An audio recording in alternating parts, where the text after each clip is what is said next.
What could we have done differently? How much time do we have? Why? What's Loki got to do? What did you say? What's the plan? Answer the question.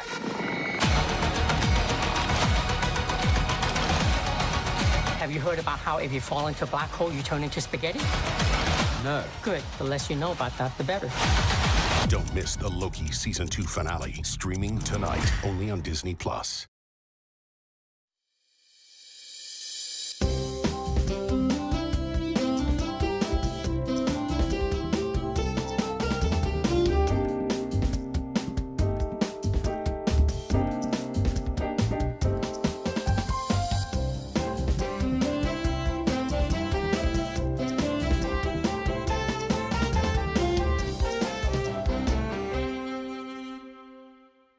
Welcome back to the Cinema Club podcast. My name is Chris Amick, and I will be your host for today's episode.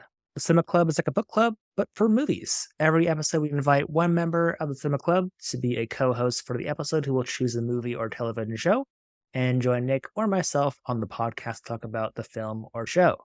Tonight, we are covering Loki Season 2, Episodes 5 and 6, and I am joined once again by Jesse Tashi and John Roney. Thank you both so much for meet with me tonight, and I'm super excited to jump into the season, if not show finale of Loki. Excited to be here. Yeah, same. Thanks for having me on again, Chris. Oh, absolutely. With that being said, did want to obviously give a quick spoiler warning for episodes 5 and 6 and Loki as a whole, honestly. So if you haven't dove into that, go ahead and do so before moving forward. But yeah, with that being said, let's just start off with episode 5 of Loki. I know the three of us, when we last met, episode 4 left on a bit of a cliffhanger.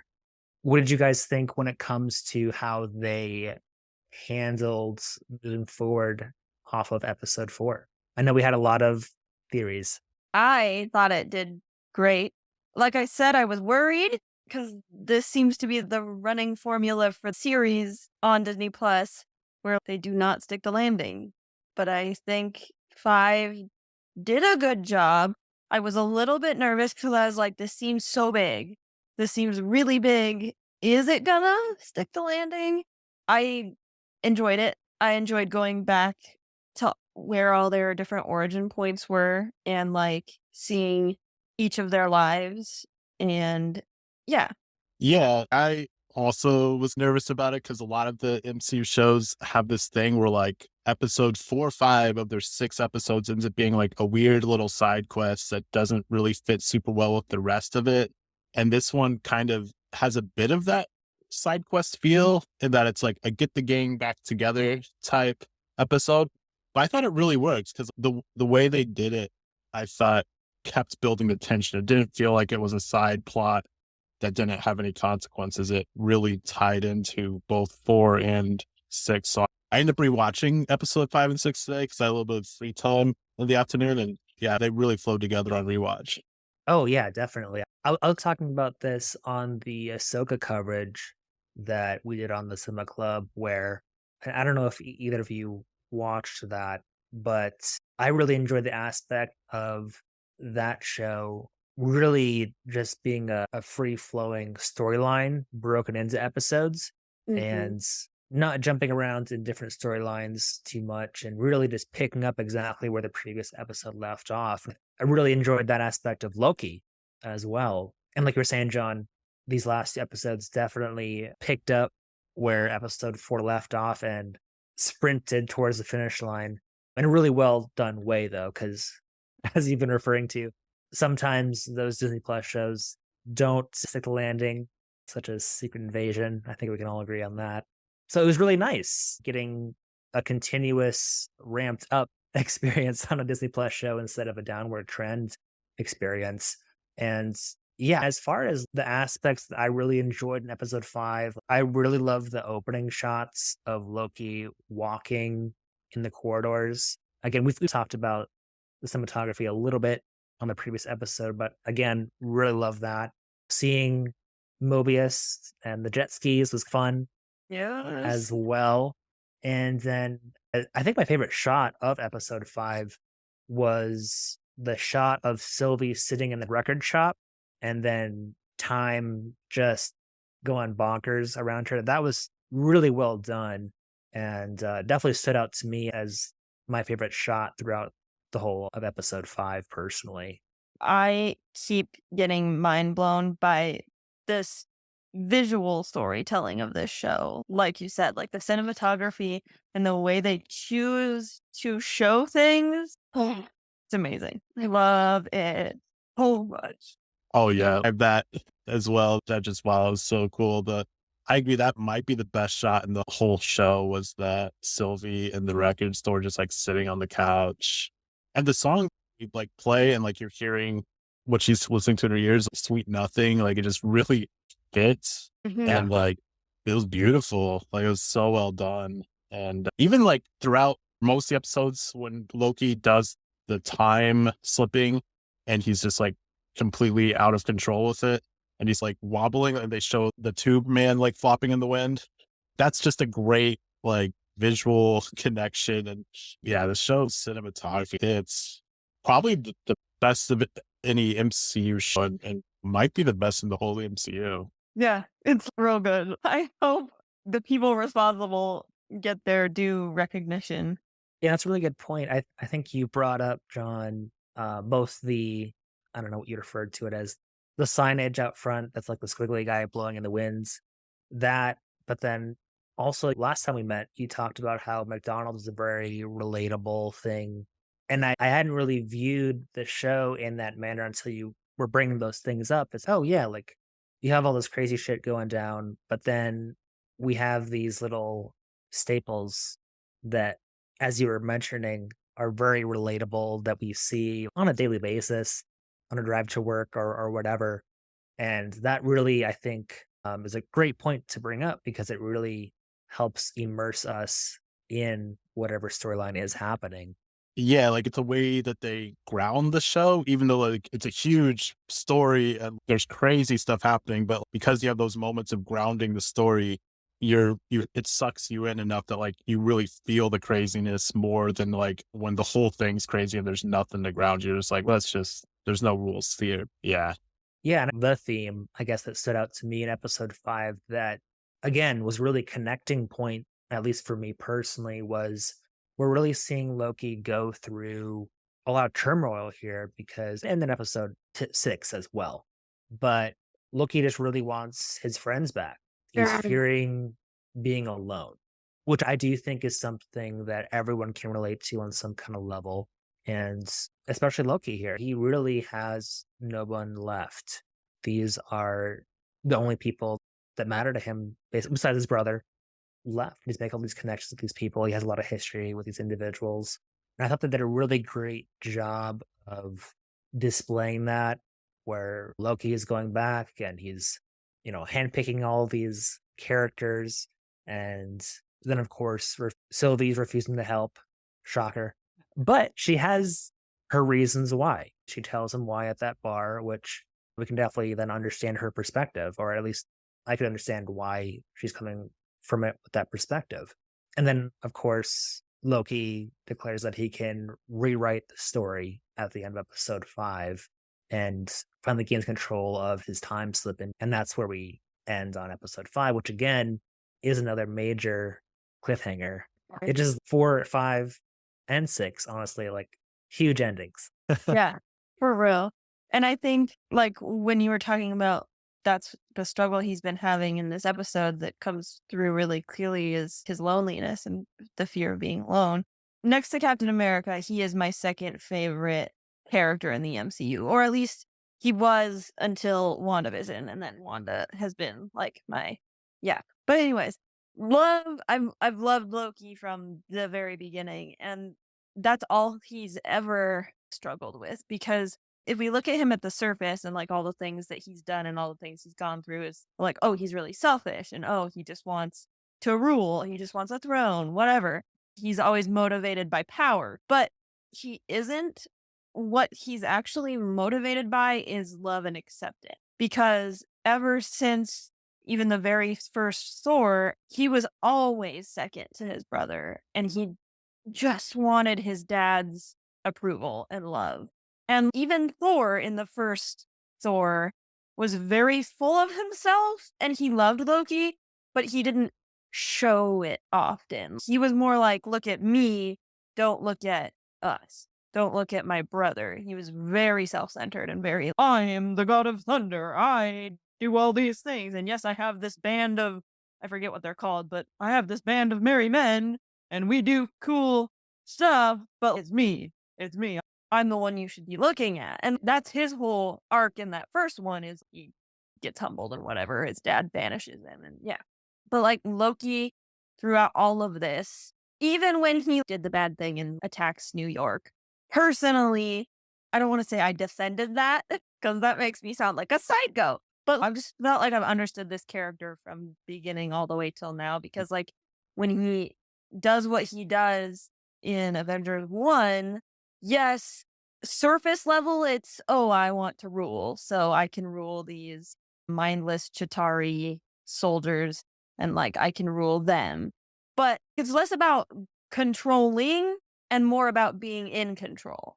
Because he's never been in control of his life, has just been fated from the very beginning. Yeah, I don't know. It makes sense for this character. And it still sucks that after all this time and everything he's gone through, he's still feeling all this loneliness. This poor guy is getting the love and acceptance that he wants, which is what all of us want. Poor guy. But he gets there. He gets something in the end. We'll talk about that later. Yeah. I like what you're saying there. And I think that like actually elevates the Chicago episode of the season where they see the carvings of the Norse gods and Loki's left out and he feels hurt that like he's not included. Like there's this other guy who's not even family is included on it, but I'm not. And it's played as a bit of a joke, but then there's also Mobius talk Loki up in that moment where he's like, hey, sometimes I forget that you really are one of these guys. That's so cool. And I think one of the things that's been really fascinating about both season 1 and season 2 of Loki is Mobius and Sylvie are really the first people we see Loki interact with as partners. Everyone else is either a rival that's above him and is going to get the best of him eventually. Thor almost always gets the best of Loki. And the Avengers come together and defeat Loki, and Hulk beats him up and makes the puny god joke in Avengers and all this. And his ego takes a beating throughout it. And then to be able to cope with that, he has to find people who are underlings so that he gets to be the one kind of in charge. But neither one of those dynamics is healthy if you're always beneath someone or above someone. You need peers, partners, so you can work with. And yeah, that's been a really cool thing to see. Mobius and him they treat each other as partners. Him and Sylvie, before they had their falling out, were partners. And even in season 2, they were reluctant partners again at times. Honestly, those are good. Yeah, let's dive into episode 6 then, titled Glorious Purpose. I did want to take a moment and just pause to share that the Cinema Club podcast is 100% supported by you, our listeners. So if you are enjoying the show, and if you are wanting to support the show and continue to help it grow, please consider clicking the support button on our website. You can check that out at podcasters.spotify.com/pod/show/the Cinema Thank you so much. And now let's return to the episode. The episode is titled Glorious Purpose. Well, he finally has purpose because he has been this character who had been completely and entirely aimless throughout literally, how many years has it been now? 15 years of cinematic history. It's even longer in their time, but he's been so alone and so without any purpose other than being a brother or being a support to someone else or being this person trying to just get on top or win just one. And that's a good callback to season 1 too, where I think it's Sylvie and they're on the planet and she's, do you ever think that what makes a Loki is that we're just destined to lose? Oh, That was good. poor guys, poor Loki. I'm just glad for him. I'm glad he has found something. I know how important it can be to find something, to not be aimless and purposeless and feel like nobody wants you or cares what happens to you. you find that thing that you're passionate about and that you can do. Right. And bouncing off episode 5, his whole purpose that he discovered was, at least how I interpreted it, was that he could save his friends. So yeah, it was an emotional episode for me too, to be honest with you. Because what better purpose to have than that? Yeah. And yeah, I also really loved the beginning of episode 6, that opening theme. It had that very, is dissonance the right word? But like just a very, I don't know. It was off, but in I a think they good way. played it in reverse, didn't they? Is that what they did? They did. Oh, that's what they did. I was like, oh, I love the opening credits. What did they do? And then I realized it was played in reverse. I was like, oh shit, that's actually really cool. And then as they're showing all the iconic scenes that they always do in the logo, parts of some of the characters were slowly fading out. It was so good. I love it when they mess with the title sequence in some of these titles and like going into the episode or the movie, because it just it sets the tone and you're like, oh man, I'm so ready for this. I just love it. Go them. I think episode 6 was honestly fantastic. All my notes were like, oh, I love this conversation between these characters. Oh, I love this conversation. But I guess the big one that stood out to me, or one of the more larger ones, was the conversation between Loki and Kang / He Who Remains. And the fact that He Who Remains foresaw the future, the temporal loom collapsing, is ridiculous. Like making Loki go through hundreds of years of hell just to travel back to that specific moment. So this variant of Kang is super sinister. Again, it reminds us of that because he knew this all for us in season 1. And he's like, oh yeah, all this shit's going to happen. I'll see you in a few hundred. I was like, damn, that's wild. And that's that same sequence. I was obsessed with Jonathan Majors acting in it because I told Max, I was like, this is not He Who Remains. This is not the same He Who Remains that we saw in season 1. But then I realized that the reason I was getting that feeling wasn't because it wasn't the same He Who Remains, because it is, but it was because after Loki calls him out, he gets rid of all the acting. He's not acting eccentric anymore. He has changed. He is more chill and, okay, let's talk. Let's talk man to man. We can be serious now. I don't have to mess with you. I don't have to put on this whole big pretense of I am this crazy figure at the end of time. I don't have to act eccentric. I'm just a dude and we can talk.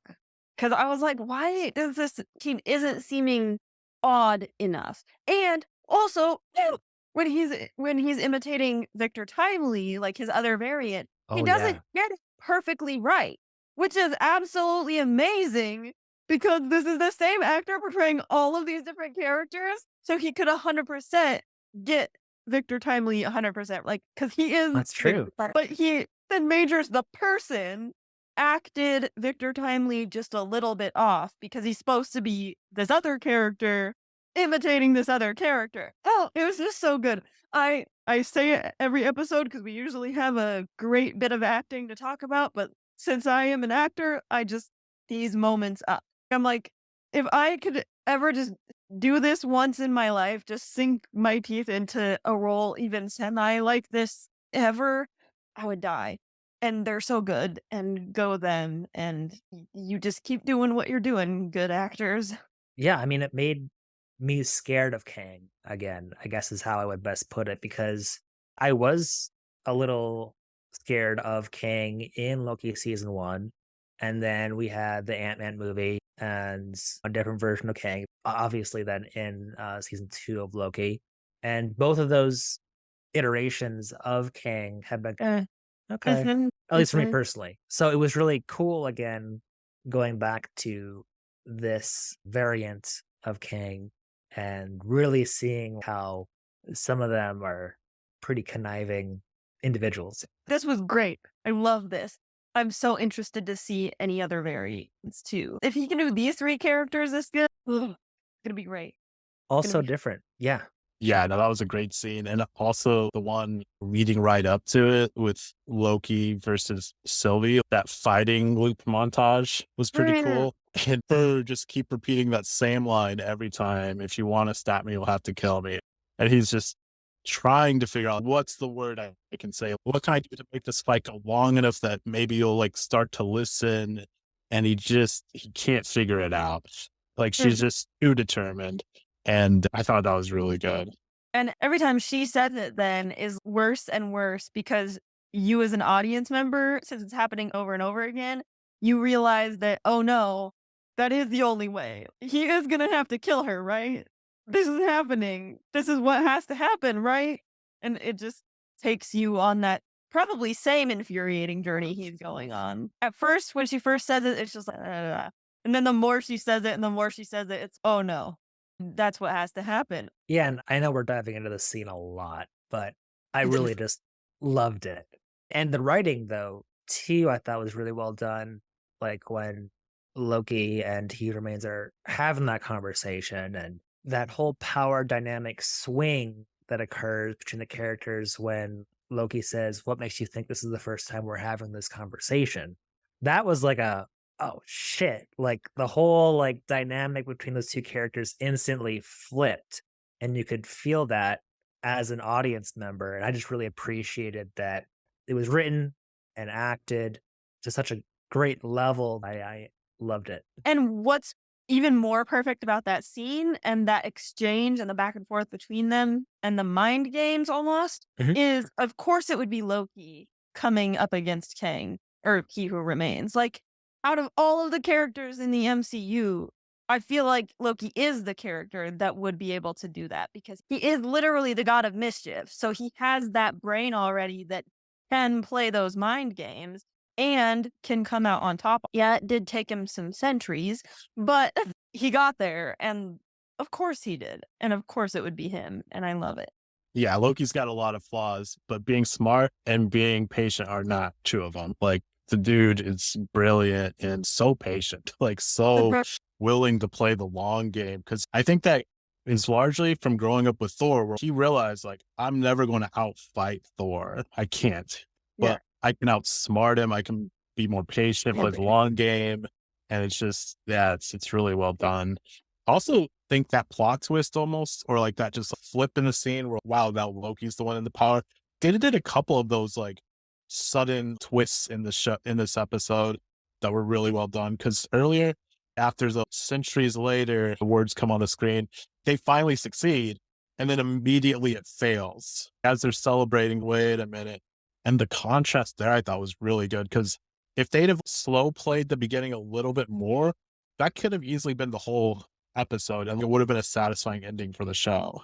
So you feel that as the audience. This is a little bit shorter episode than I was expecting. Are we really at the end? That didn't feel like an hour, but it was satisfying. And that's, oh no.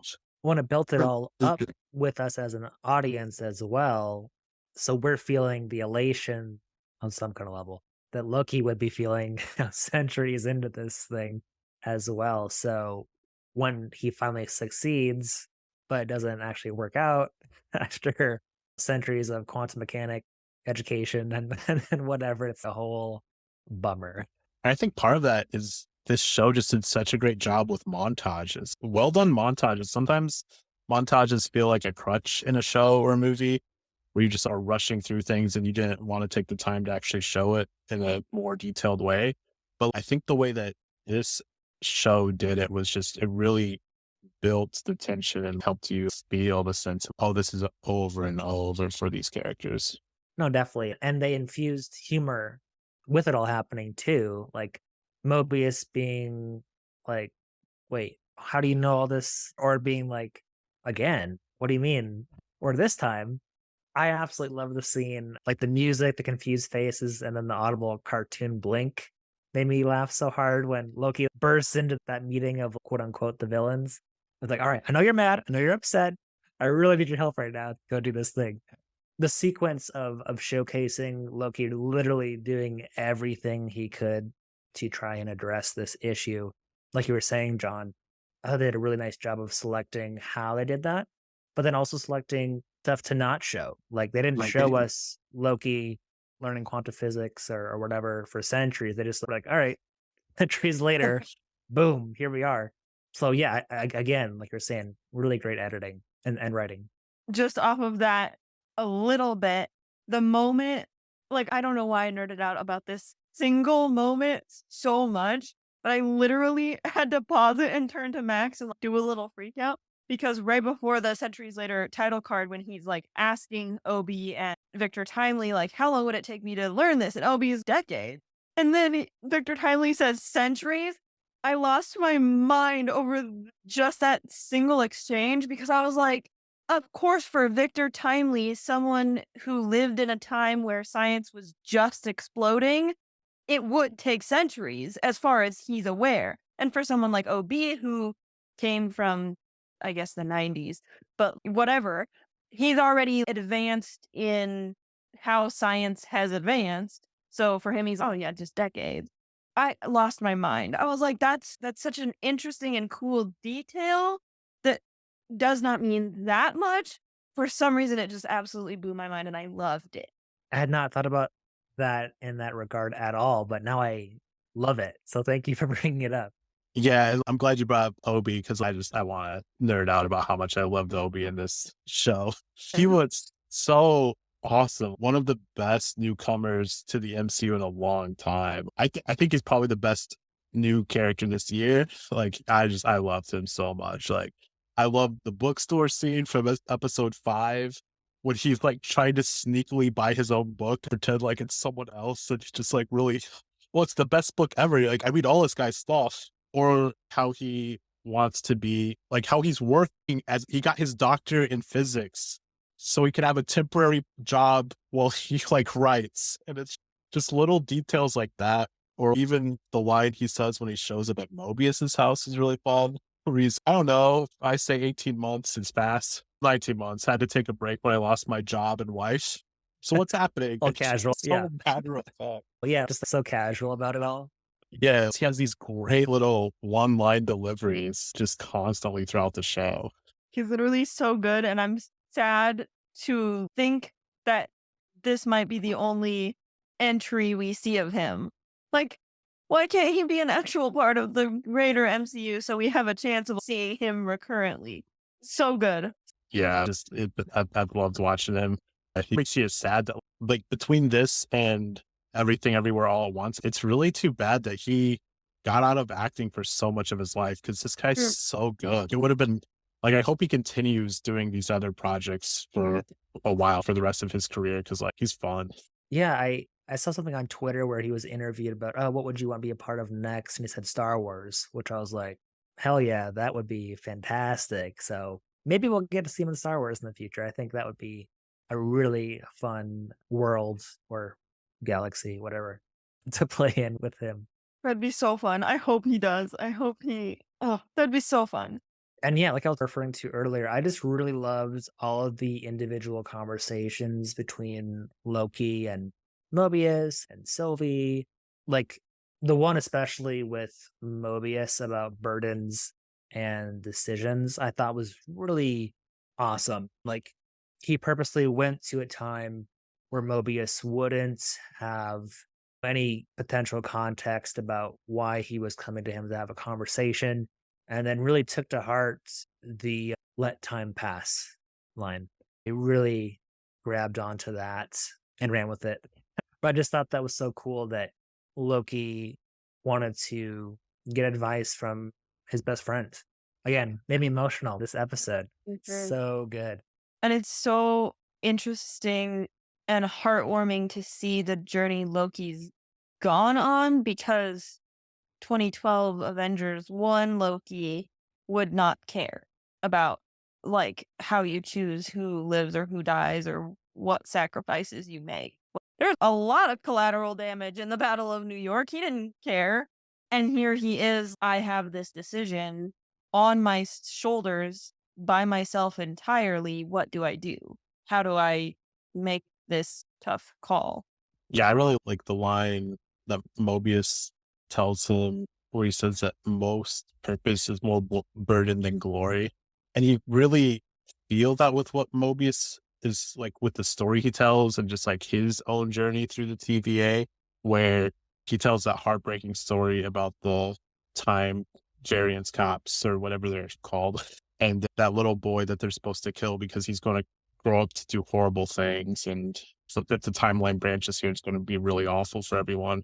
And the person, he can't do it. And then, or the other agent, I don't remember exactly how it went, but you can tell that he really feels the weight of what he's had to do. And it's been a burden for him, but he feels like there's no other choice. And so he's doing the really hard thing, but he still feels it because he really is that analyst with the heart of gold, as he calls himself. In that same scene, it's such a good example. There again, just a short exchange, but the writing is so good that it's such a good example of the bond that the two of them have, because nowhere in that scene, watching Owen Wilson acting, did I, in my brain, get that he was talking about himself and he was the agent that was supposed to make that tough call and kill the 8-year-old boy.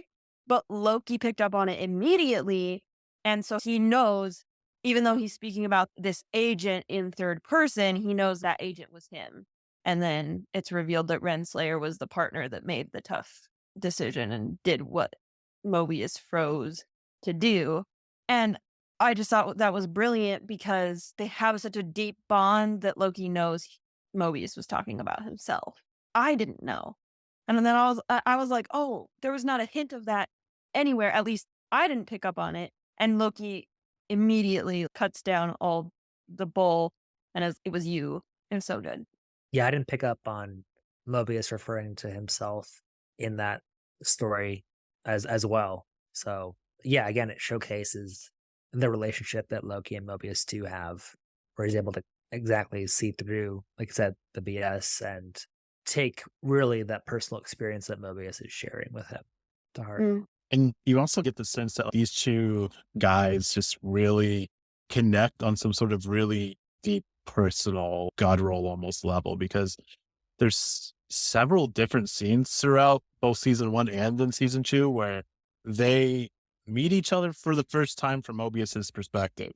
And every time they end up becoming great friends again relatively quickly. And it's a cool thing. They really just showcase that. That's so true, because he meets technically him at 3 different points or 3 different versions of him, and you're right. Even though in the initial reaction might be like, who are you and what's going on? They do eventually easily become friends. Well, that is interesting. I didn't think about it that way, but it's beautiful. Yeah, excellent point, honestly. I also thought the conversation with Sylvie was good, because I was half anticipating some kind of conversation where Sylvie gives a green light for Loki to kill her. And obviously that didn't happen for this conversation. Nice twist, but then also it does fit with Sylvie's character arc in this season as well. I think personally, Sylvie is the only character that I wanted a little bit more from. I really liked her character in season 1. I don't know if I loved her character this season. I liked her character. I don't feel like she was as much of a Loki as she was in season 1. I don't know if that makes any sense, but I feel like maybe they could have spent a little bit more time on her, unless, I guess they don't have to either. If they're not going to use her moving forward, they wouldn't really need to. But I don't know. I feel like even some of the minor characters, we got some good story on, and I still love them. Because with Casey being the Alcatraz escapee, that was another moment where I paused and freaked out at Max, because there again, I'm a history nerd. So I was like, what? And he was like, oh boy, just spill it. Tell me what you're freaking out about.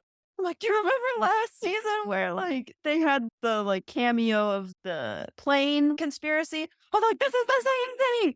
These guys escaped from Alcatraz and nobody knows what happened. They escaped, but they don't know for sure. And oh my goodness, I was freaking out. And I feel like that was so interesting of a thing to have that character do, because so far that character has been pretty happy-go-lucky, but then all of a sudden they twisted a little bit, and oh, he was a thief, and he isn't exactly a great guy, but he still is a fine person. He's not evil or anything.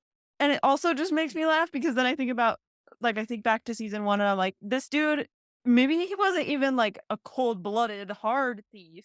He may have just been more of a pack rat thief, because in season 1 he literally has that drawer of Infinity Stones. and a bunch of random stuff that he just collects. And he's, yeah, I got all this stuff.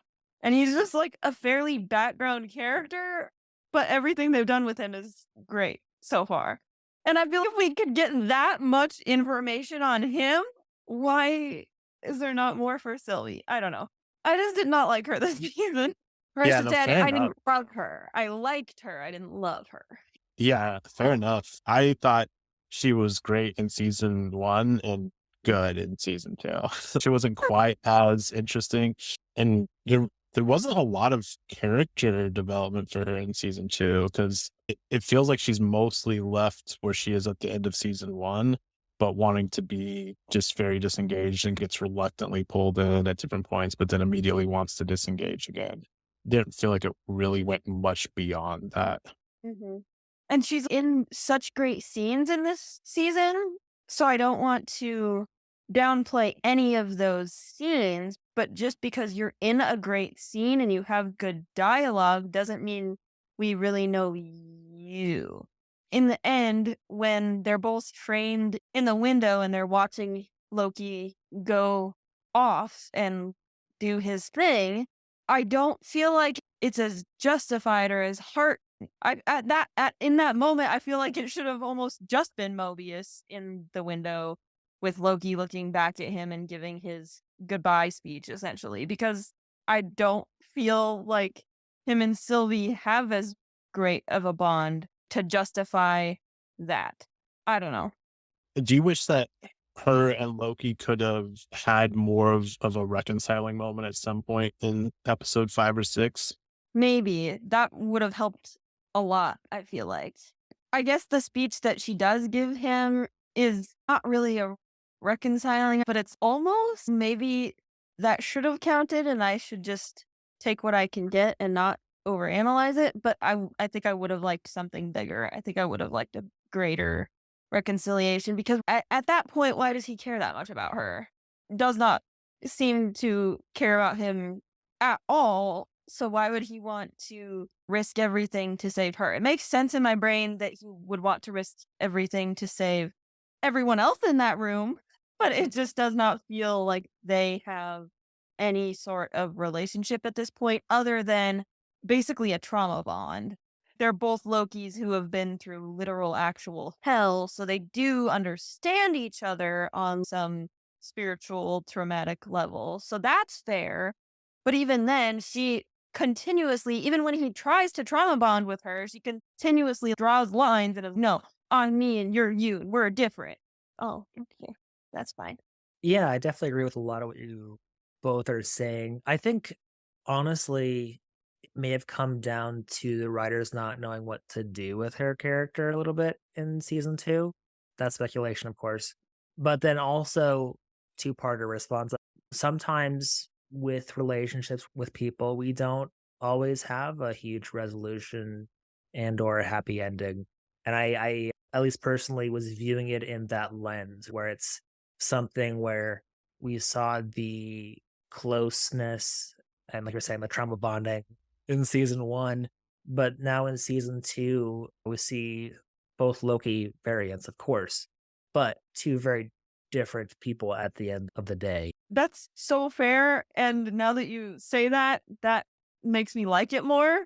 Now I can appreciate it because you're so right. In real life, these are movies, so you don't want it to be real life. But in real life, this is what happens. Sometimes a relationship just does run its course. And so then it's just a neutral relationship. It's not a hateful relationship, but it's not an overly loving relationship. It just is, that's someone in your life that you can talk to occasionally and maybe get some hard truths from, but it's just a neutral relationship. Or maybe because they did trauma bond so hard, maybe the healthy thing, because in real life, if you do trauma bond with someone that hard, the healthy thing then often can be is if you're going through healing and they're going through healing and those two different ways of healing are separate paths, it is the healthier thing to just let that relationship float away and be a more distant thing. So that's fair. Go them for portraying real life. I like it better now that you say that. Yeah, I agree. That does put I don't know, just better perspective on it. Chris. So thanks for sharing that. Because I agree with you hinting at this, I think, where to be a hero and only save the people that are closest to you, that you enjoy or that are currently the most bonded with, that's heroic. But there's a next level of being heroic when you do it for those people, but also people that you're mad on right now, or that have hurt you and are no longer in your corner, the way Sylvie's not really in his corner anymore. And it gives a tangible face to the fact that Loki is not just doing this for his friends, but he's doing it for the whole multiverse. And it's nice kind of having that face of someone who's not just his current BFF or girlfriend or whatever. Yeah, and I think that ties into Loki's goodbye as well when he says, "For you, for all of us." And he's looking at Mobius and Sylvie when he says that. So it's up to interpretation of, oh, is he talking to both of them? Is he talking to one of them? So yeah, I think that ties really well into that line that Loki says as well, which, by the way, from what I've heard, Tom Hiddleston did improvise that line for the show. Which is so cute. And I bawled in this moment because he says that in the very first Thor movie to his dad when he's like falling off the Bifrost and his dad is hanging on to him and he's like screaming up at him like, I did this for you. I did this for all of us. When he said it in this series, I cried for multiple reasons. The first initial gut reaction was, oh no, we're done. Loki has completed his arc now, and I don't think I'm going to see this character that I really love so much with all my heart again. I think this is the end, and I'm happy for him. I'm actually so happy for him, and this was a beautiful way to finish his arc and to give him a complete story. But as a fan, I'm sad. But it was beautiful, and I appreciate that line and that callback so much. And I have lots more to say about the ending, but I don't know if we're there yet, so I'll save it. I mean, Or we can maybe- Yes, I'm definitely ready. we can dive into the ending. I'm ready. So I'm Norwegian. I don't know everything about Norse mythology, especially in Norse mythology. There's a lot of like iterations of it and like lots of different like eras of the mythology. But anyways, because like in some years of the mythology and in the history, Loki has been a more popular god. And in some years of the mythologies, he's almost entirely left out. Same with Thor. Thor hasn't always been like the son of Odin. Sometimes it's been Balder or sometimes it's been ever. The world tree, Yggdrasil, and that being not this world he's created, but this, I don't know what to call it, this realm he has created to keep all these branches alive is just, okay, I don't know how I didn't see it coming because they've been calling it branches from the very beginning. I should have seen it coming. But B, the fact that they did do it and this is the image we're left with is just stunningly beautiful and so emotional because before with the TVA and with the loom, it was all mechanic, it was all machinery, it was all technology. It was very unfeeling, it was very technical. But here we have someone physically keeping everything alive and happy and healthy in the form of a tree that you have to constantly tend to like a garden. He's being an active and organic to us, to all of these people, to all of these lives, to all of these moments, to all of these times. It's just beautiful. It's absolutely beautiful. And again, that was another moment where I screamed and I lost my actual mind. And Max is also Norwegian and also loves Norse mythology, so he lost his mind with me on that one. And we nerded out about it for a good long while. And that specific tree, is it Yggdrasil? Is that? Yeah. Okay, so Yep. that's like the Norse tree of life. Yep. Okay. Well, and it's been portrayed in the MCU before. Normally what it is in Norse mythology is the portrayal of the 9 different realms. And we've seen a lot of the realms in the MCU before, especially in Thor 2, where all the 9 realms are converging in the convergence. This iteration of Yggdrasil that Loki has just created isn't the same Yggdrasil as in the Asgard area realm, but he's modeling it after this like concept Form. he Yeah. had grown up with. So yeah, that's what Idrisil is. And it's like, there again, with mythology, there's like different stories of how it originated or how it, whatever. But basically, there's one story where it's the tree Odin sacrifices himself on for all of the 9 realms. In some other versions of the mythology, it's the tree Odin tends to keep the 9 realms alive, etc. Oh, cool. Okay. Awesome. Thanks for that background scoop, deep dive. And yeah, I guess going back to that, like when Loki's walking out and the horns are coming in and everything, I thought it was just a really great visual, even alone, encapsulation of this character's arc. And when he's, first going about doing his whole thing, I was confused, to be completely transparent with you. And then I'm like, oh shit, okay, I see what's going on now. So it was like completely a new revelation. Did not see this ending coming at all for me personally, which I thought was cool because a lot of times, like we've been talking about, either it's a big ball of fire at the bottom of the mountain or it's very predictable. So I, I enjoyed that aspect of the show as well. Yeah, I thought the ending was really powerful. I did not know as much about, how do you say the Norse Tree of Life's name? Idrisil. Yeah, I thought that was a cool thing. And when he first goes out there, and because the way they show the robe transforming into his more classic Loki look, so it's hitting him and tearing his old clothes off. And it feels like what happened to Victor Timely the first time, where he starts to slowly tear into just spaghettis. And was that what's going to happen here? Is he going to fail at this? But it was powerful how it happened. It was cool. Yeah, on every level, it was working really well for me. I also had no idea where they were going with it. And I think it's beautiful of whoever was responsible for that storytelling to not give us any hint whatsoever. We know he has a plan, but we have no idea what it actually is. So to watch it all happen before our eyes and just be emotionally moved by it, because the other thing is you can feel him straining and you can feel the weight of this. He's a god. Obviously, he can do crazy things that we wouldn't be able to do. But Tom Hiddleston's acting combined with all the visuals and the score just brings you on this insane emotional journey because he's taking all of this on himself. And each moment that happens, each branch that he grabs, each transformation in his clothes that happens, each facial expression he makes brings us, we get that hint closer, and you start to realize every time it happens that, oh, I see what's happening now. And we get closer and closer to that amazing final shot of him on the throne. But it's also a great metaphysical journey because this whole time, like I was saying before, this whole time he has not wanted to be alone and he has wanted acceptance. And here he is, and he has to be alone again.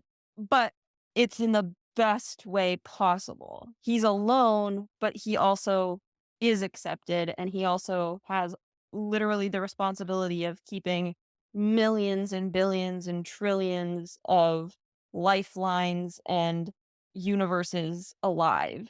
Is he alone? Because he has all of these connections now. Which I guess is a good jump off spot to talk about all the other characters' endings. The one that really stood out to me was Mobius's ending, because he doesn't know that Loki went on all these time loops and studied for centuries and confronted He Who Remains and said goodbye in their first meeting to Mobius.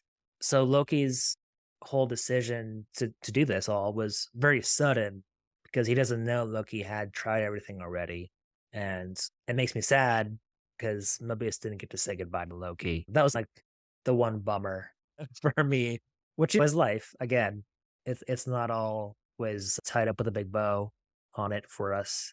But I also really appreciated that, again, with Sylvie's conversation with Loki, Loki took to heart the viewpoint of allowing individuals the choices in life. And that's what Mobius got to do, right? He left the TVA and he returned to his original timeline, back for lack of a better word.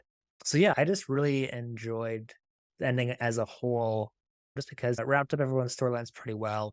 And some of it all wasn't necessarily sunshine and rainbows, but it was a satisfactory ending for me when it came to all of the side characters that we grew to love so much on the whole journey through season 1 and 2.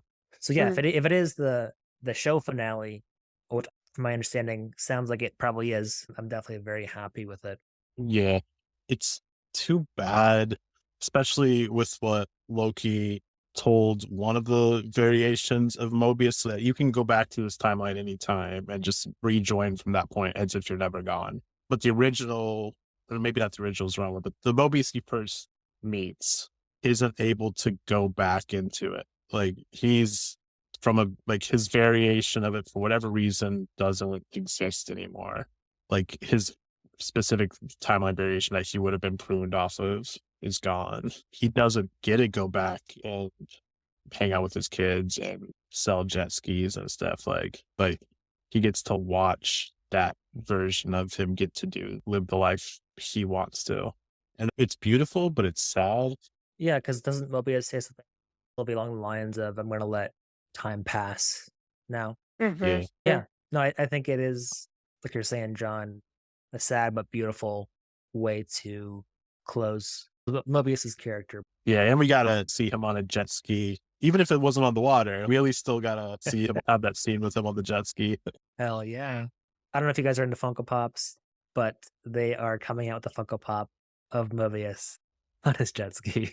And I low-key do want to pick that up. Not bad. That's awesome. Yes. I was hoping for something like that. I'm like, hey, we got to get some kind of jet ski action in here in season 2. For real. For real. One question I did have for both of you, because I was a little confused about it. So, from my understanding, Valkyrie, she got prunes, and then was she joining up with a different iteration of Kang, or was she being eaten by the purple cloud monster there at the end? Oh, Renslayer? Yes. Yeah, thank you. Yes. That is also a question I had, because first I was like, oh, the Alioth is definitely eating her. And then Max was like, but purple is also Kang. And I was like, you are correct. I have no idea. I have a hard time believing that she's gone forever if we have Kang, because in the comics, they are a pair. They are a duo that you don't mess with. Some version or variant of her has to exist moving forward in the MCU, in my opinion. I assumed, when you're saying that it was probably one of the King variants that's showing up, because I feel like it's kind of hinting at King Dynasties in the future, and here's King's partner in crime going to be there with him as some variation of King, puts this all together and rebuilds this empire that he's lost here. I think they definitely made that decision on purpose to not actually show anything, but just give could be either. What other thoughts did you have in regard to Loki as a show, even as a whole? Season 2, I know both of you had it ranked a little bit lower on your list when we did the rankings, but I had it at 1, and it's definitely keeps it very firmly on top for me. I thought it was a really good season from start to end. I'd have to go back and watch season 1 if I thought this one was better or not than season 1, but I thought it was really good throughout. Definitely connected really well with season 1. Like as a whole, it feels like a complete story. On a just nerd level and selfish level, not a necessarily makes sense for the narrative level, I was very happy that he got a show, because I was like, this is literally one of my favorite characters, and I was not. Okay. There have been 2 moments in my entire cinematic life that I've been like, that was it. One of them was a fandom 10 years ago, but I digress. When Hunger Games came out and I had already read all the books and I watched the movies and I went to watch it was when I was reading the books. It's even worse. It's even worse than the movie. No, hold on. In the books, my favorite character in the books was Finnick Odair. And in Mockingjay, they kill him off so fast and unfeelingly that I got multiple pages after his death, and I was like, wait a second, why is Finnick not in this scene? And I had to literally flip back the pages and realize they killed him in a sentence and then just moved on. And then Loki dying in Infinity War. That was the second one that I was like, that was so fast and unfeeling, and we just moved on from it. Sure, Thor, it messes him up, but there's no long emotional music playing and a lingering scene. It's just done, and then we move on, and I'm like, no way, I love this character, and this is how she ends? Made no sense to me whatsoever. I was like, why would they do this? How did they do this? So then when they got a show, I was like, oh, okay, it's fine. But thank goodness they had a show. Yeah, I didn't mind that death of Loki in Infinity War. It was heartbreaking, but I thought it actually fit the storytelling really well, because right before that, Hulk and Thanos throw down without Thanos using any of the Infinity Stones, and you could tell that they're equally matched in terms of strength, but Thanos is so much smarter about how he does it, so he just systematically takes him down. And then when he stops Loki, sees through Loki's trick and kills him, you're like, and he's no coming back this time. Oh. And it was just gut-wrenching, and it did such a good job of showing Thanos can go head-to-head without any Infinity Stones. He can go head-to-head versus Hulk and beat him in a fist fight, and he can outsmart Loki. And it really just elevated Thanos to whoa. So I didn't mind it, and it also played well with Thor's journey within that movie, I thought, because Thor watches it and it felt like a gut punch, which seemed like a great ending to Loki's character at the time, but this is almost a better ending, maybe. It was a gut punch, and I agree with everything you are saying. And that's why it hurt me so much, is because it was a gut punch. I just was expecting then after the gut punch to be just a little bit of lingering feeling about it. We get a long shot on Natasha when she falls off the cliff. We get the funeral scene for Tony. There's moments where we can grieve for everybody else. For him, it was like, he's dead. There's no coming back. This time, next scene, it was rough. But I agree completely. It's exactly what needed to happen. And I love that it showed how insanely powerful Thanos was. So I agree with you. I just took it very personally. It definitely like set the that. tone for that film. Yeah. 100%. You're like, oh shit. That character's been around from the beginning, and now he's gonzo. Yeah, Loki's arguably the third or fourth most important character in the entire run of the MCU. After Captain America and Tony Stark, it's him or Thor, Thanos. Those are like that next uber tier of important characters. And yeah, he's been just such a pivotal character and such insane character arc. It's been a cool journey with him for sure. Absolutely. And yeah, thoughts on Loki. Really enjoyed the show. I have been critical a lot of times of Disney having the shorter seasons.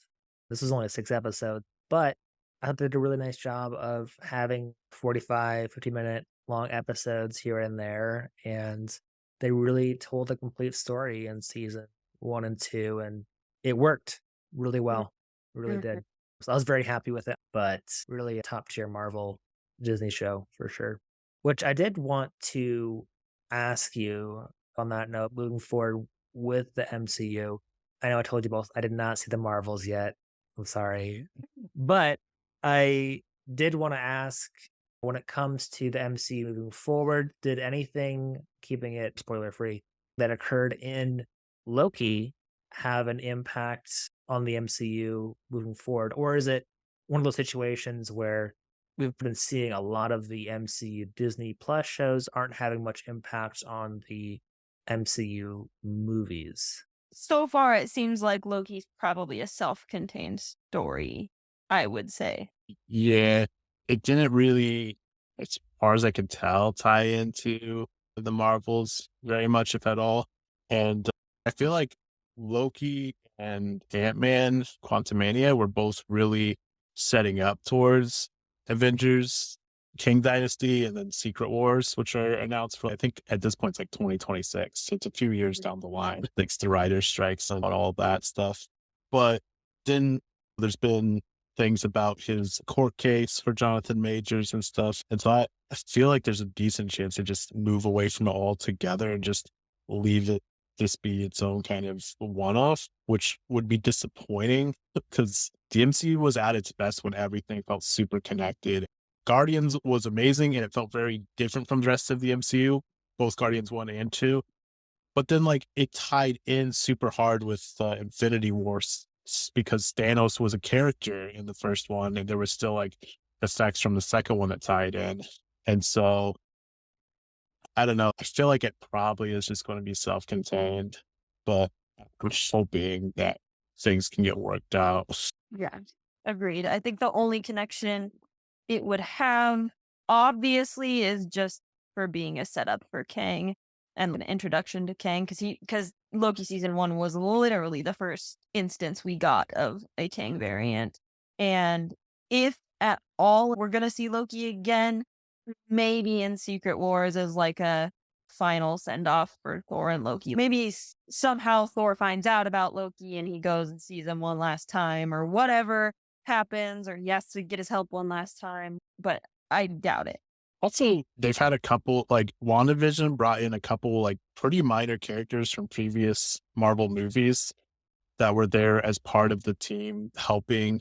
I'd be surprised, but I wouldn't be shocked. And I'm actually rooting for it that OB becomes that character somehow in King Dynasty or Secret Wars or one of these other movies where because of his connection with the TVA and he wrote the manual for it, they bring him in as the guy that they just need to pick the brain up and he has a couple small scenes. I hope and I pray. We can only hope that happens. I hope it does. Let's rally. Let's sign a petition. I don't care what we have to do. Let's make that happen. I wish. You guys bring up some really good points because it is a big question mark if Kang will still continue to be the big baddie in the MC moving forward. Because as you were referring to, Jonathan Majors may be moved on from by Disney.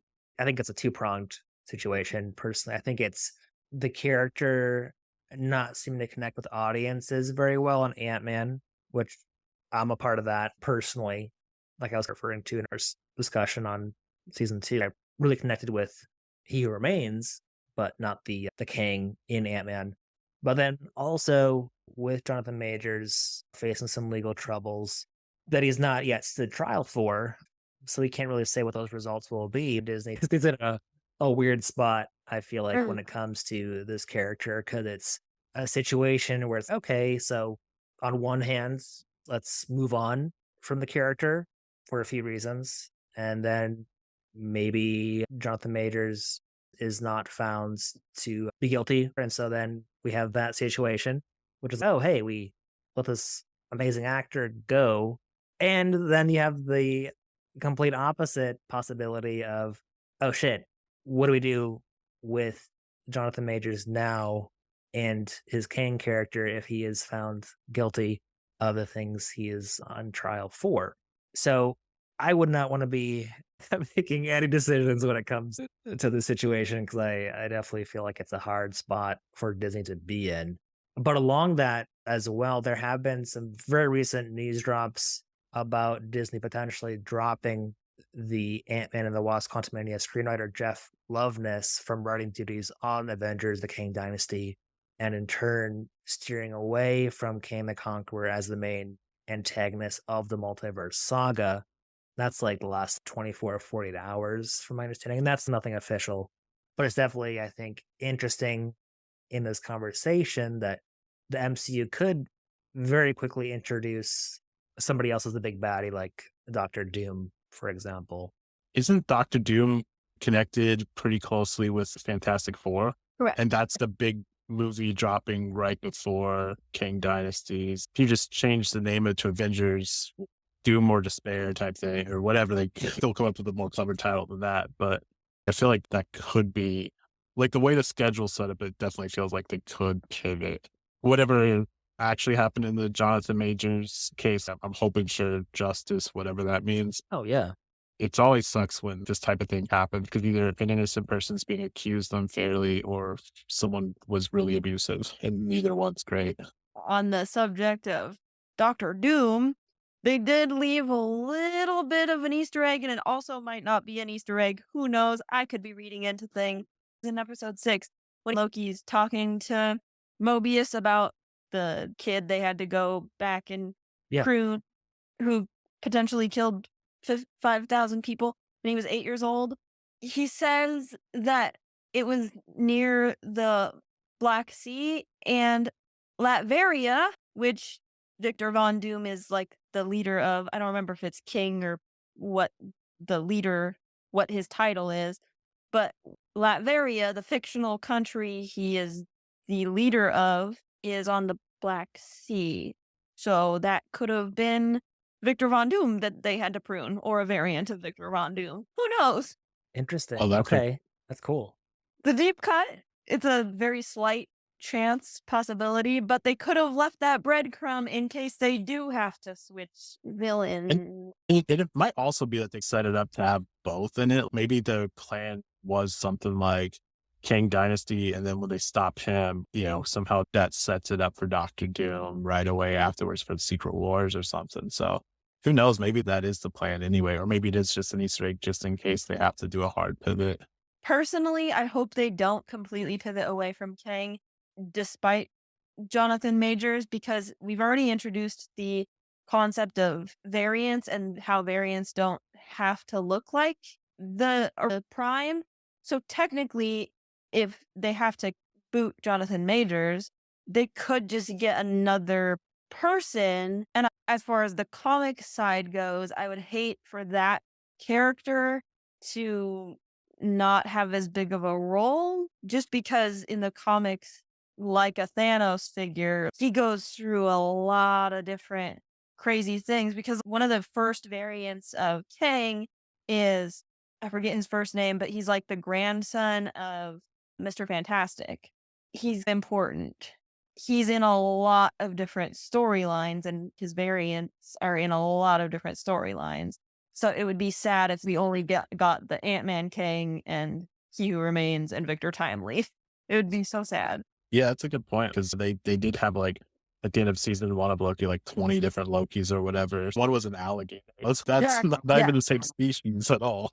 Exactly. He is a literal female. Yeah, and I think, too, it's important for us not to overreact too much in this weird in-between time, because with the new release schedule of the MCU films, we have Deadpool in July of 2024, Captain America 4 in February of 2025, Fantastic Four in May of 25, Thunderbolts in July of 25, and then Blade in 25, from my understanding, in November.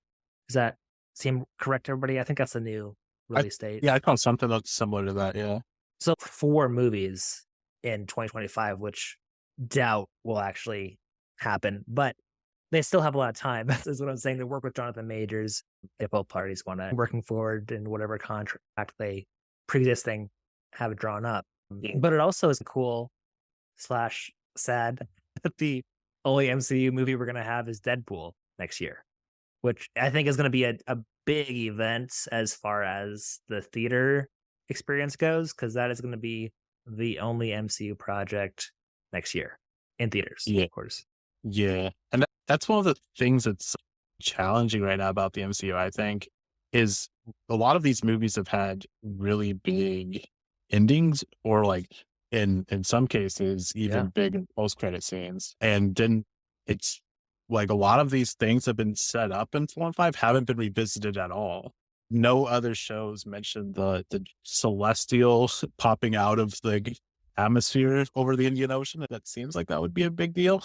And or like we've introduced several just absolutely broken OP characters and haven't been connected with anything else. And some of the things introduced in the Marvels feels like, yeah, that's awesome, but like it teased like a couple different really big projects in the future, and then you look at the slate and it's really hard to see where those are at in the slate. So are we teasing things like 5-6 years away? Because we're still waiting on Blade and Dane's payoff. Harry Styles as Eros, Charlize Theron as Clea, Shang-Chi with the Avengers, Venom and Spider-Man, Hercules, and then whatever you guys saw in the Marvels. And just that list like rattled off, we're not really seeing very many of those projects potentially anytime soon. Yeah, Shang-Chi was awesome as a character and as a movie. Like it was one of one of the better recent MCU movies, and then there's nothing connected to it. And I feel like phase 1 through 3, these people were showing up in each other's smaller projects, even in teasers and other projects or whatever, or referenced at least in some way. And I feel like if Shang-Chi would have been as popular of a movie in phase 1, there would have been like really a quick follow-up. Like he would have been somehow in the other stuff within a year or two. And now it's But we have an Ant-Man 3 instead. Yeah. I'm not big on that movie if you can't tell. I'm sorry. I had fun with it, but I was definitely disappointed because I felt like it looked like it would go not the same plot we got from Loki 2, but that feel that just really epic. Yeah, there's some great comedy in it, but overall it feels impactful, and it's a hard-hitting story that works within the larger context and as a standalone movie. As in that, like all the characters in that felt flat other than Ant-Man himself. Yeah, don't get me going on that movie. The CGI alone was something. Yeah. I really didn't go into that movie with a lot of hopes and expectations, so I actually wasn't that disappointed. But I could take it or leave it. The one I was a little bit more disappointed in was Love and Thunder, just because Gore the God Butcher is and I was so ready to see Christian Bale eat that part up, and he did. He did, but the movie did not serve him and that character well. He's literally Gore the God Butcher, and they decide to show him kill one god, and we don't even see him kill that god. We just see the aftermath of him killing that god. What? That doesn't make sense. Yeah, that was a movie where Ragnarok was really good, and they're like, hey, that was great. Just make another one and don't worry about any limits. Just go crazy. And he went crazy. Right, exactly. That's the thing I feel like phases 1 through 3 did so well, is mostly every single film was a good standalone film. Even though it connected to a million other things and it felt very in-universe, I still could pick up any one of those single movies and just watch it as a movie, and it was fantastic. These phases, I feel like they don't connect whatsoever, and they also aren't super great either. So what are they? Right. I don't want to be like a Debbie Downer, but it's definitely something I've been thinking about is, 5 years ago, MCU movie, you walked into the theater expecting greatness, and that's what you got 90% of the time. Now, you walk into the theater and you hope it's decent. You hope it's good. You hope it's not terrible. Yeah, you Very hope you different like expectations. You're right. You hope I have a good time. Hope it's a decent film. Hope it's good. I love it. I just want to like it. Yeah, exactly. Like the expectations, even walking into the film, are different. At least for me. I feel like in post in-game, there's been a couple of great movies and a couple of great TV projects. Like WandaVision, and even though I had some issues with the very end of it, overall was great, and Loki was great, and there's things like No Way Home was like hit just as high as anything other than the Infinity War itself for me. It was really good, but then some of these other ones are like, there's just more misses, and they still occasionally like strike lightning and hit a home run or whatever metaphor you want to use, but then there's a lot more times where it's like, oh, they just struck out. Versus before, even when they didn't hit a home run, you're like, okay, it's still a hit, even if it's not a great one, it's still good. Yeah, and I think the internet definitely doesn't help the situation because Ant-Man, the MCU's dead, and then we have Guardians of the Galaxy 3. MCU was so back, and then you have Secret Invasion, and then Loki, and it just like flip flops. But I guess like the point that I'm trying to say is it isn't as high a bar, I feel like, consistently as it was in the past. And from my understanding, they're doing a lot of reshoots and stuff on Captain America 4. I'm hoping it's because they're realizing that there were some aspects that they needed to change or should change maybe. But yeah, I guess with that being said, what were your takeaways from the Marvels? I think Genuinely Jesse had interesting. many things to say, so I'll go first so she can end on like her thing. Yeah, go. I thought it was really fun. Miss Marvel, I feel the same way about her that I feel about Mobius, except as a main character. Yeah. She works. That actress who plays her, I can't remember her name, but she's awesome. The character is one who's this naive, excited, young superhero learning how to do it, like a Spider-Man type character in that sense. And the actress feels like she is the character. She's just excited to be there, and it just comes through. And she's really funny, and she plays that charming, awkward teenager who's naive super well. And it's just a blast to watch her. And her family plays off her really well, and they have a lot of just funny family moments between them. And so that's really fun. And some of the action scenes were good. And there's a really intense, like dark humor type joke in one scene that plays for a few minutes, and it like you don't know whether to be terrified or laugh, and it works on both levels weirdly.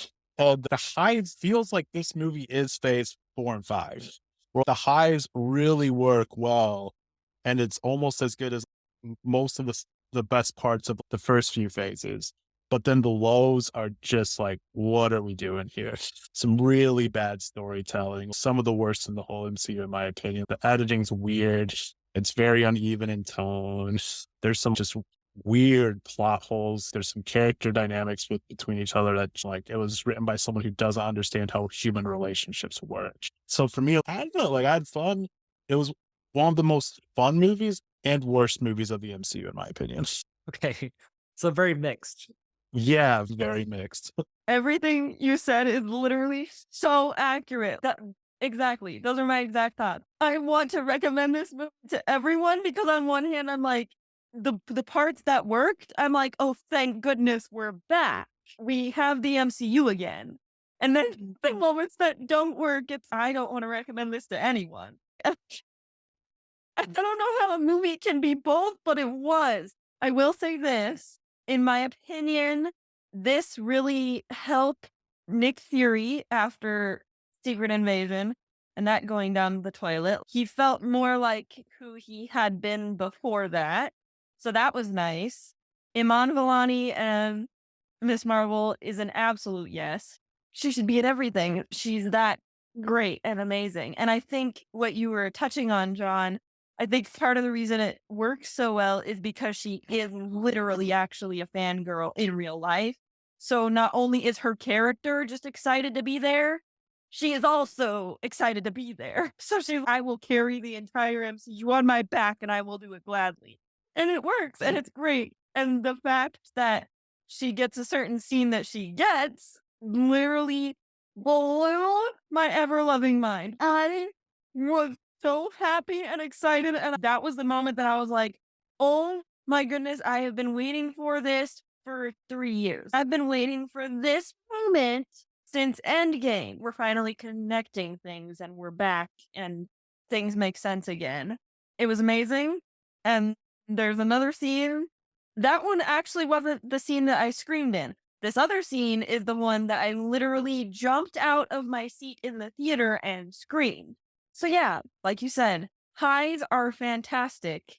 Lows are really low. The story felt literally so disjointed, but also good. Yeah, you can see hints of an incredible story that's really dark and hard hitting, but they fall into the Thor Love and Thunder trap of they have to undercut any tension, which is like crazy off the wall jokes that sometimes work. And this one it worked more often for me than it did in Love and Thunder. Yeah. But like the jokes work, but there's no tension that's built up.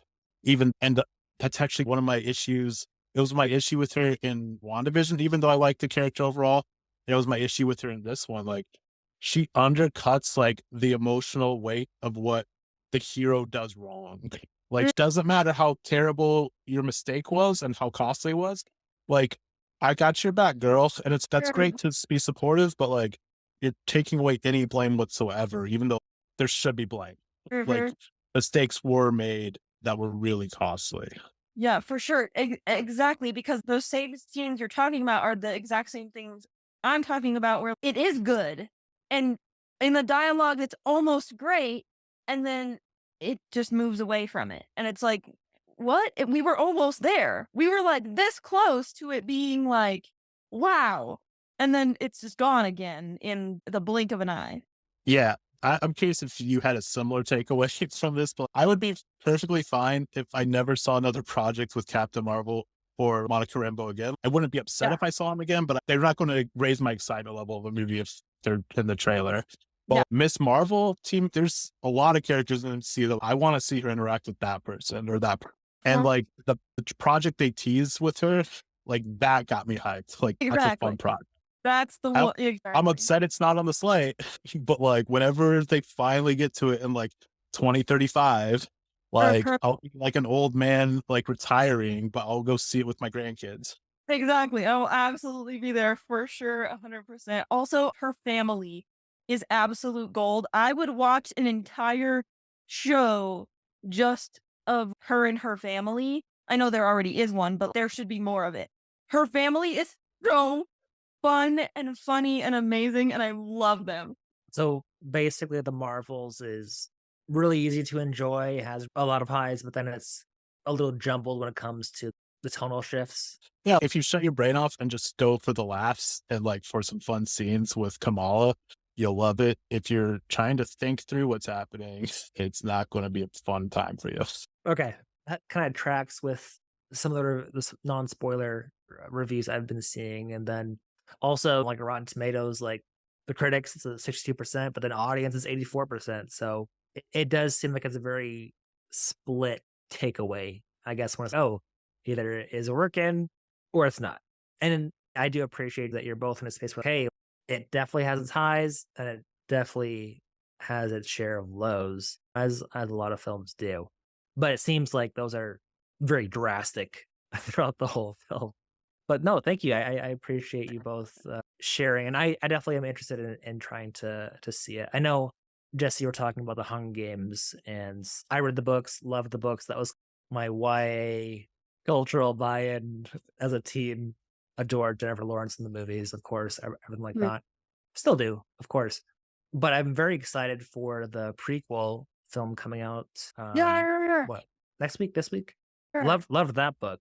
So I'm very excited for that film. And then we have Napoleon coming out as well this month. There's so many good films now. Wish Dune 2 was out.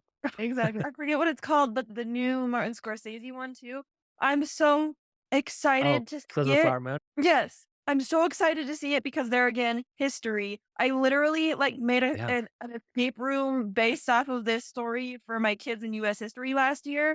So like I need to see it. I haven't gotten a chance to see it because I've been working, but I am excited. We have a lot of great movies in these last few weeks. So yeah. That one's what, 3.5 hours? I don't even know. I think it's 3.5 hours. I love it. So buckle in for a half day. I am a person that likes horror movies. I don't even care. I don't care if it's 5 hours long. A big part of me wants to go see Killers of the Flower Moon in theater, but I'm like, man, I don't know if I can do a 3.5 hour film. Like, I might need to wait till it comes out on Apple. I saw it on Apple TV and I lost my mind and I clicked into it and I was like, oh. Coming soon. I was like, why would they do that to me? Why would they make it seem like it's available? And same thing with Napoleon. I was like, cool. Yeah. Yeah, which I guess too, I don't know if you guys saw, not spiraling off too much, but with the Fantastic Four, it seems like Pedro Pascal is going to be Mr. Fantastic. It seems like it. I will completely admit I would be very much a fan of. I love him so much. I love him. I think that's a great pick if it works out. I know he's got a lot of other stuff he's got with The Last of Us, which, hey, I'm like, prioritize that show for sure. But it'd be awesome that it worked out for him to be Mr. Fantastic. Did you guys watch the Madam Web trailer? I haven't yet. I saw it come across my feed, but I was not in a place where I could watch it at that moment because I was with children and I didn't have headphones. I haven't watched it yet. No, all good. Did you watch it, John? No, I heard it's shot, but I haven't seen it yet. Okay. Let me know when you guys do, because I was interested in the film. I still am. It was an interesting story. But I don't know if it was like the color tone or just the way it was like spliced, but it came across a really well made fan film. I was like, I don't know if this is gonna work, guys. Like even some of the lines, it was so monotone. I was like, oh man, this is the best you got. Okay. Open minds. I don't have a whole lot of superhero movies coming out next year, so open mind. I always hesitate with the Sonyverse just because I want the Sonyverse to be good, but more often than not, it's fine. What has been good? Question. I think besides the Spider-Man movies, maybe Venom 1. Yeah, I enjoyed Venom 1. I haven't even seen Venom 2. But I enjoyed Venom 1. It was good. What's his name is fantastic in it. He does so good at acting that role. Oh yeah. I will admit, I am a person who usually can find a lot to like in something. I'm probably not a very good negative critic, unless it's really obviously terrible. Venom 2 was rough. Well, to be fair, I haven't watched it, and that's Probably why. okay. I'll be all right there. So yeah, I have liked a lot of their things. I just haven't been like, oh my gosh, this is MCU level thing. Maybe MCU now. I haven't even seen Morbius. No, I did. I did see it. I Was Is it it as good? bad as everyone says it is? liked it a lot more than everybody said. But there again, I am Okay. not a very good, harsh, negative critic. I really like things. And so if there's good moments, I hang on to those for dear life. And I'm like, but no, it's worth it for these good moments. Trust me. Whereas a regular person who isn't insane might be like, but literally 85% of this is trash. How can you watch this? I think I get too attached to the efforts that go into these things. So I think about the costume designers and the set designers and the actors, and I think about every little piece of it, and I'm like, but they put so much work into it. It's amazing, if only for that. I will say I absolutely love Miles Morales. Those movies are so unbelievably good. So Literally Sony's top doing great in that regard. It's just some little They're live action. accents. Yeah.